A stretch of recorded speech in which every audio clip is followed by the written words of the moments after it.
តលឺមនុស្សធំសម្រាប់គ្នាប៉ុន្តែសារនេះគឺក្មេងស្រីអាយុ11ឆ្នាំនេះគឺគាត់បានចាក់សម្រាប់ពូម៉ាក់គាត់ស្រស់នៅកន្លែងបំពង់កហ្មងមូលហេតុហ្នឹងដោយសារតែកូនស្រីដែលខ្ញុំបានដាក់ខាងស្ដាំហ្នឹងគឺគាត់បាននិយាយដើមជាមួយនឹងពូម៉ាក់គាត់ថាកូនស្រីម្នាក់នេះគឺធាត់រូបរាងអាក្រក់អញ្ចឹងទៅអញ្ចឹងដោយសារតែកូនស្រីហ្នឹងគឺមានចិត្តគុំកូនពីមួយថ្ងៃទៅមួយថ្ងៃគឺបានសម្រេចចិត្តយកកបិតដែលគេកាត់ប្រអប់ស្នោអ្នកទាំងគ្នាយកមកអាបំពង់កកូនស្រីហ្នឹងស្លាប់ភ្លាមតែម្ដងថ្ងៃទី1មិថុនាឆ្នាំ2004នៅក្នុងសាលាបឋមសិក្សាអូគូបូពេលហ្នឹងគឺជាម៉ោងដែលគេញ៉ាំអាហារថ្ងៃត្រង់អញ្ចឹងអ្នកគ្រូគឺគាត់មានតួនាទីក្នុងការមើលថែកូនសិស្សអញ្ចឹងទៅពេលហ្នឹងគឺគាត់បានកត់សម្គាល់ថាគាត់បានបាត់កូនសិស្ស2នាក់ដំបូងឡើយគាត់គិតថាប្រហែលជា2នាក់ហ្នឹងប្រពោះគ្នាទៅបន្ទប់ទឹកឬក៏លួចញ៉ាំអីកន្លែងណាមួយអីអញ្ចឹងអ្នកគ្រូហ្នឹងក៏គាត់បានឈប់គិតពី2នាក់ហ្នឹងទៅប៉ុន្តែម៉ាស្ទូក្រោយមកគឺមានកូនសិស្សម្នាក់ដែលមានឈ្មោះថាណាត់ស៊ូមីដែលពាក់អាវពណ៌ខ្មៅមានអក្សរនេវ៉ាដានៅលើខ្លួនគាត់ហ្នឹងគឺគាត់បានត្រឡប់មកវិញជាមួយនឹងថ្លុកឈាមដូចថាកៅអៅគាត់ហ្នឹងគឺសិតសឹងតែឈាមហ្មងអ្នកទាំងគ្នាគឺប្រឡាក់ឡើងពេញខ្លួន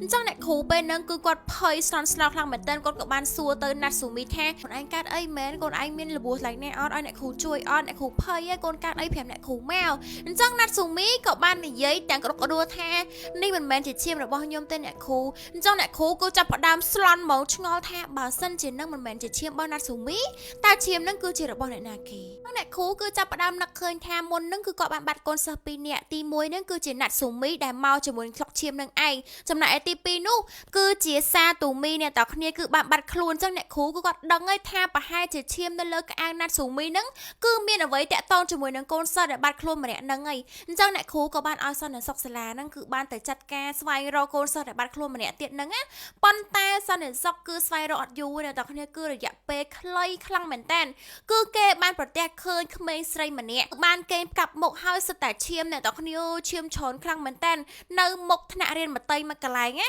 អញ្ចឹងដោយសារតែឈាមច្រើនខ្លាំងពេកអញ្ចឹងសន្តិសុខក៏បានស្រែកហៅអ្នកគ្រូក៏ដូចជានាយកសាលាមកអញ្ចឹងទៅហើយកូនស្រីដែលបានកេងកាប់មុខក្នុងថ្លុកឈាមហ្នឹងគឺជាសាទូមីនឹងឯងដែលបានបាត់ខ្លួនទៅជាមួយនឹងណាត់ស៊ូមីហ្នឹងអញ្ចឹងអ្នកគ្រូក៏ដូចជានាយកសាលាគឺបានសះស្វែងទេទៅឪពុកម្ដាយរបស់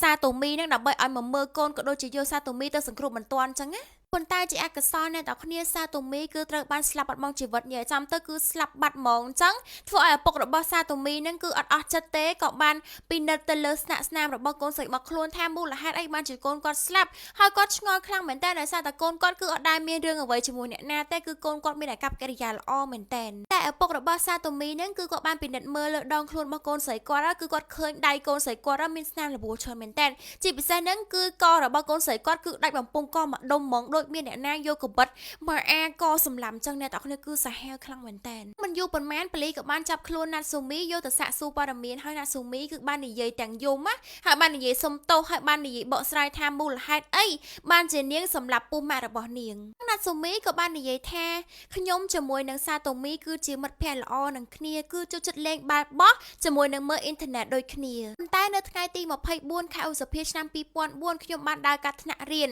ហើយខ្ញុំបានឮសាតូមីនឹងនិយាយអាក្រក់ពីខ្ញុំជាមួយនឹងពូម៉ាក់នាងនិយាយមកដូចប៊ូលីខ្ញុំអញ្ចឹងគឺនិយាយពាក្យថាពូរីគូរីភាសាជប៉ុនគឺមានន័យថាធាត់អីចឹងទៅអញ្ចឹងខ្ញុំមានអារម្មណ៍ថាខ្ញុំខឹងនាងគុំគួនខ្លាំងមែនតើខ្ញុំគឺពិតជាចង់សម្លាប់នាងខ្លាំងណាស់អញ្ចឹងខ្ញុំក៏បានរៀបគម្រោងការដើម្បីសម្លាប់នាងមានប្រដាប់សម្លាប់ដូចជាប្រដាប់ចាប់តកក៏ដូចជាកបិតដែលគេកាត់ស្នោអញ្ចឹងទៅហើយថ្ងៃបន្ទាប់ហ្នឹងគឺខ្ញុំចង់សម្លាប់នាងមែនតើប៉ុន្តែដោយសារតែនាងនៅក្នុងថ្នាក់រៀនមនុស្សច្រើនក៏ខ្ញុំធ្វើអីនាងមិនបាននៅថ្ងៃទី28ខែឧសភាគឺសាតូមីបាននិយាយអាក្រក់ពីខ្ញុំម្ដងទៀតអញ្ចឹងពេលហ្នឹងគឺខ្ញុំចាប់ផ្ដើមខឹងខ្លាំងមែនតើពេលដែលនាងនិយាយអាក្រក់ពីខ្ញុំហ្នឹងខ្ញុំក៏បានចូលទៅតន់ពេលដែលលើកទី2ហ្នឹងខ្ញុំក៏បានចូលទៅនិយាយថាបើសិនជាឯងនៅតែនិយាយអាក្រក់ពីខ្ញុំទៀតខ្ញុំនឹងសម្លាប់ឯងប៉ុន្តែសាតូមីគឺធ្វើមិនខ្វល់ហើយថែមទាំងឌឺខ្ញុំទៀតម្ដងនេះហើយនៅថ្ងៃទី1ខែមិថុនាឆ្នាំ2004ខ្ញុំក៏បានរៀបចំគម្រោងសម្លាប់សាតូមីឲ្យបានគឺខ្ញុំបានហៅសាតូមីទៅក្នុងបន្ទប់ថ្នាក់រៀនមួយកន្លែងដោយខ្ញុំបាននិយាយថាខ្ញុំនឹងនិយាយអ្វីជាមួយនាងចឹងទៅបន្ទាប់មកខ្ញុំក៏បានទាញវាំងននដើម្បីបិទឲ្យវាងងឹតដើម្បីឲ្យសាតូមីមើលខ្ញុំមិនឃើញ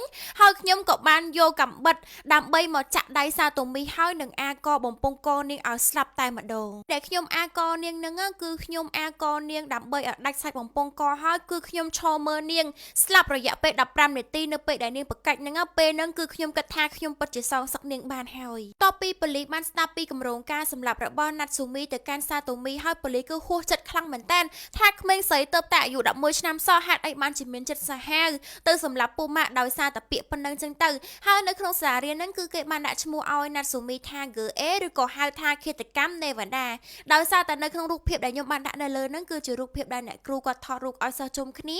អញ្ចឹងណាត់ស៊ូមីគឺបានពាក់អាវឈ្មោះថានេវ៉ាដាអញ្ចឹងធ្វើឲ្យអ្នកទាំងអស់គ្នាហ្នឹងគឺបានហៅថានេះគឺជាឃាតកម្មនេវ៉ាដាដល់ពីប៉ូលីសបានចាប់ខ្លួនណាត់ស៊ូមីហើយប៉ូលីសគឺបានស៊ើបសួរពាក់ព័ន្ធជាមួយនឹងណាត់ស៊ូមីបន្ថែមចឹងទៅណាត់ស៊ូមីហ្នឹងគឺជាក្មេងស្រីម្នាក់ដែលចូលចិត្តមើលរឿងក្នុងអ៊ីនធឺណិតគឺពាក់ព័ន្ធជាមួយនឹងការសម្លាប់មនុស្សឬក៏ឃាតកម្មអីចឹងទៅអញ្ចឹងធ្វើឲ្យណាត់ស៊ូមីហ្នឹងគឺមានការគិតមួយគឺថាអ្នកណានិយាយប៊ូលីនាងគឺនាងនឹងសម្លាប់អញ្ចឹងទៅហើយនាងក៏មិនមែនមានកម្រងសម្លាប់តែសាតូមីដែលខ្ញុំបានដាក់រូបខាងស្ដាំនឹងទេគឺនាងបានរៀបចំកម្រងមួយទៀតដើម្បីសម្លាប់ពូម៉ាក់ដែលនិយាយជាមួយនឹងណាត់ស៊ូមីពាក់ព័ន្ធជាមួយនឹងការប៊ូលីទៅលើរូបរាងនាងអីចឹងណានាងនឹងសម្លាប់ម្ដងម្នាក់អញ្ចឹងទៅស៊ូមីនឹងបានបញ្ជូនទៅមន្ទីរពេទ្យវិកលចរិតរយៈពេល2ឆ្នាំនឹងហើយគឺបានពន្យាពេល2ឆ្នាំទៀតដើម្បីបញ្ជូននាងទៅក្នុងមណ្ឌលកែប្រែសម្រាប់កុមារដែលមិនទាន់គ្រប់អាយុអញ្ចឹងទៅដើម្បីឲ្យនាងបានរៀនយល់ដឹងបន្ថែមច្រើនឆ្នាំក្រោយមកណាត់ស៊ូមីគឺត្រូវបានដោះលែងហើយបានផ្លាស់ប្ដូរទៅជាអត្តសញ្ញាណថ្មីដែលខ្ញុំមិនដឹងទេអ្នកនរគ្នា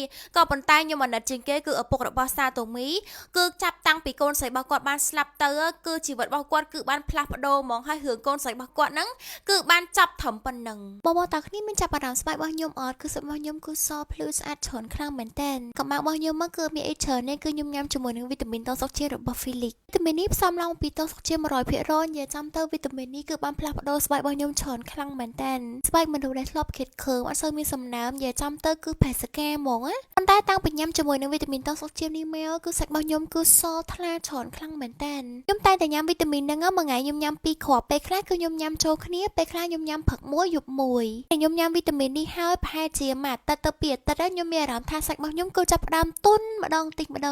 ហើយតាំងពីខ្ញុំចាប់ផ្ដើមប្រើវីតាមីននឹងជាមួយនឹងលេហ្វីលីកទៀតមកខ្ញុំមានអារម្មណ៍ថាឈុតនឹងគឺធ្វើឲ្យស្បែកខ្ញុំស្អាតហ្មងអ្នកទាំងអស់គ្នាលេនេះគឺជួយបំពន់ស្បែកខ្ញុំច្រើនខ្លាំងមែនតើស្បែកខ្ញុំជាប្រភេទអ្នកដែលស្បែកស្ងួតនិយាយចាំទៅគឺស្ដើងហ្មងលាបលេលីអីអត់ត្រូវទេប៉ុន្តែតាំងពីប៉ះលេហ្វីលីកនេះមកគឺខ្ញុំលាបចូលផ្លុកហាក់មានកកម្សៅអត់មានអីទាំងអស់លេគេធំក្លិនប្រេងផ្កាឈ្ងុយងាយស្រួលក្នុងការលាបទៅសប៉ិតសបែបខា